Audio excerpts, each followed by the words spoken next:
பீகாரில் 4ஆம் கட்ட தேர்தல் விறுவிறுப்பாக நடைபெற்று வருகிறது. இதுகுறித்து பீகார் தேர்தல் களத்தில் உள்ள எமது செய்தியாளர் பிரபஞ்ச் தரும் நேரடி தகவலை தற்போது பார்க்கலாம்.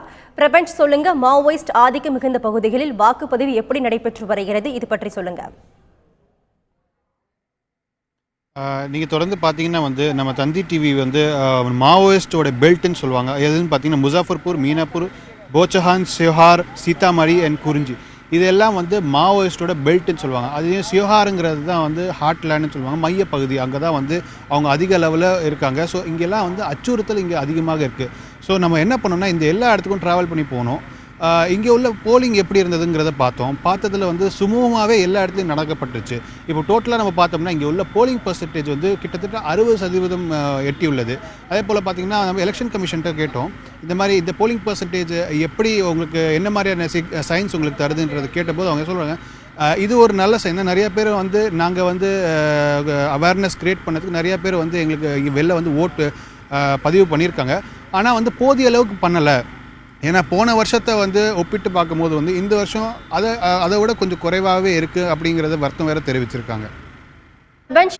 கட்ட தேர்தல் முடிவடைய உள்ள நிலையில் யாருக்கு வெற்றி வாய்ப்பு அதிகம் என்பது குறித்தும் பீகார் மக்களோட மன ஓட்டம் எப்படி இருக்கு, அது பற்றி மேலும் தகவல் சொல்லுங்க பிரபஞ்ச். பீகார் மக்களோட தாண்டி இதில் நீங்கள் முக்கியமான விஷயம் என்ன பார்க்கணுமா, கேம் சேஞ்சர் யார்? இதில் கேம் சேஞ்சர் எலெக்ஷன்லேயே பார்த்தீங்கன்னா லாலு பிரசாத் யாதவ். இங்கே ஓட்டு காம்படிஷன் பார்த்தீங்கன்னா நிதிஷ் அண்ட் மோடிக்கு ஒரு 50-50 தான் சொல்கிறாங்க. இதில் என்ன ஒரே ஒரு ட்ராபேக் அப்படின்னு கேட்டிங்கன்னா நிதிஷ் அண்ட் லாலுவோட அலையன்ஸ் தான் பல பேருக்கு கேள்வி எழுப்புது.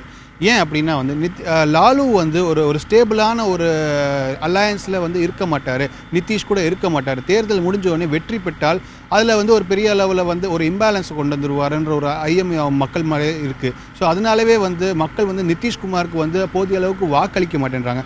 அதே நேரத்தில் நம்ம கேட்டோம், நீங்கள் மோடிக்கு போனால் வாக்களிப்பீங்களா அப்படின்னு கேட்டபோது, இல்லை, எங்களுக்கு நிதிஷ்குமார் நிறைய செஞ்சுருக்காரு, ஆனால் அதே நேரத்தில் மோடி என்ன செய்ய போகிறாருங்கிறது எங்களுக்கு தெரியாது. ஏன்னா இதுக்கு முன்னாடி சுஷில் மோடி துணை முதலமைச்சராக இருந்தபோது முதலமைச்சராக நிதிஷ்குமார் தான் இருந்தார். ஸோ நிதிஷ்குமார் தலைமையில் தான் எல்லாம் நடந்துச்சு. ஸோ எங்களை பொறுத்தளவில் நிதிஷ்குமார் நல்லா செஞ்சார், எங்களுக்கு மோடியை பற்றி தெரியாது. அப்போது யாருக்கு நீங்கள் வாக்களிப்பீங்கன்னு கேட்டிங்கன்னா ஒரு 50-50 சொல்கிறாங்க. என்ன சொல்கிறாங்கன்னா நிதிஷ்க்கும் வாக்களிப்போம், மோடிக்கும் வாக்களிப்போம்னு சொல்லிட்டு ஒரு மையமாக ஒரு பதில் சொல்கிறாங்க மக்கள். பீகாரில் 4ஆம் கட்ட தேர்தல் தற்போது நடைபெற்று வருகிறது. இதுகுறித்து நேரடி தகவலை பீகாரில் இருந்து செய்தியாளர் பிரபஞ்ச் தெரிவித்த நேரடி தகவலை தற்போது கேட்டோம்.